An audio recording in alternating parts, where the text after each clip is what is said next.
पुलवामा में शहीद होने वालों के परिवार के साथ हम लोग पूरी तरह से खड़े हैं। उनको नमन है, उनको श्रद्धांजलि है। जो लोग वहाँ पे शहीद हुए, जो हमारे फौजी भाई शहीद हुए, हम पूरा का पूरा देश उनके परिवार के साथ खड़ा है।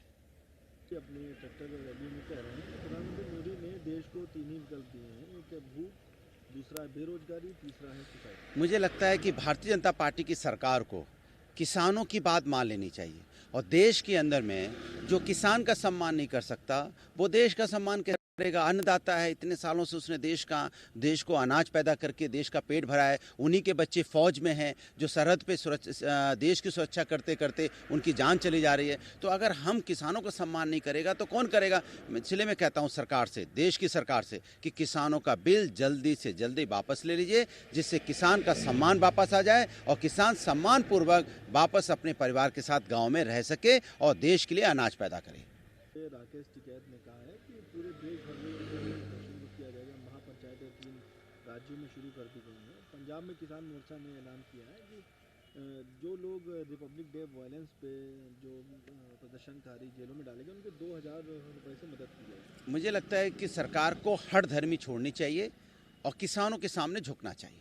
किसान है, इन्हीं के वोट से सरकार बनी है। जिन्होंने सरकार बनाई है उनकी बात मानने में सरकार को क्या दिक्कत है। भाई किसानों की वोट से आपकी सरकार बनी है। आज किसान ये बिल चाहता नहीं है तो किसानों की बात मान लीजिए। सरकार क्यों नहीं मानना चाहती, मुझे समझ में नहीं आता। सरकार उन लोगों की मदद नहीं करना चाहती जिनके बच्चे फौज और पुलिस में हैं। सरकार उनकी मदद करना चाहती, उनके लिए कानून पास करना चाहती जिनके बच्चों का दूर दूर तक, जिनके परिवार का दूर दूर तक किसी फौज में पुलिस में लेना देना नहीं है। कमाल है, जो देश के लिए अन्न पैदा करता है और बेटा फौज पे देश की सेवा कर रहा है, उसके लिए सरकार नहीं झुकना चाहती है। उनकी मदद सरकार नहीं करना चाहती, उन अन्नदाताओं की। लेकिन सरकार मदद किसकी करना चाहती है? उन लोगों की जिनको सरकार जिनके बच्चे दूर दूर तक ना फौज में ना पुलिस में। कमाल है भाई इस देश की सरकार का। हरियाणा में भी बीजेपी की सरकार है, तो वहाँ के मुख्यमंत्री मनोहर लाल खट्टर जी ने ऐलान किया कि उनकी सरकार जल्द ही एक ऐसा कानून लाएगी जिसमें प्रदर्शनकारियों के द्वारा अगर सार्वजनिक संपत्ति को नुकसान पहुंचाया जाता है तो उनसे क्षति वसूल। मुझे लगता है तानाशाही बंद कर देनी चाहिए। भारतीय जनता पार्टी की सरकार को समाज के असली मुद्दों पे चर्चा करनी चाहिए। जो समाज के असली मुद्दे हैं, बेरोजगारी है, महंगाई है, कोरोना काल से लोग परेशान हैं, महिलाओं पर अत्याचार हो रहा है, अपराध बढ़ा है, इस पे काम करना चाहिए। आप इसमें किसान परेशान हैं, 150 से ज़्यादा किसानों की मौतें हो गई। इसके जो किसानों की मौतें हुई इसकी भरपाई किससे करनी चाहिए? जरा कोई भारतीय जनता पार्टी की सरकार बताएगी?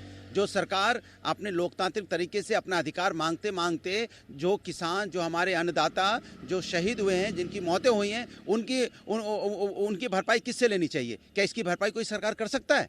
कमाल है भाई। उनके परिवार से हम मिलने तक नहीं जाना चाहते। उनके जो हमारे किसान भाई शहीद हुए हैं उनके परिवार से बीजेपी का कोई नेता आज तक मिलने तक नहीं गया। उनके बारे में 2 संविधाएं के शब्द नहीं बोल सकते और यहाँ लंबी लंबी बातें करती है भारतीय जनता पार्टी की सरकार। ये सिर्फ देश के साथ न्याय नहीं कर रही है, देश के साथ अन्याय कर रही है भारतीय जनता पार्टी।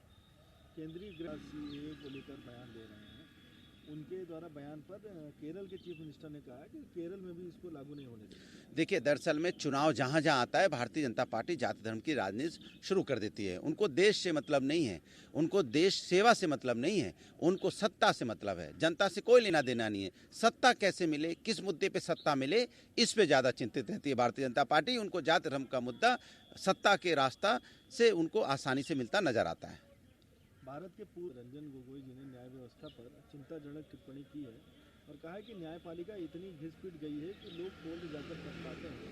मजबूत न्यायपालिका के बिना विदेशी निवेश संभव नहीं। मुझे लगता है कि देश की न्यायपालिका मजबूत है और होनी भी चाहिए। हमें अपने देश के संविधान, देश की न्यायपालिका पे पूरा यकीन है।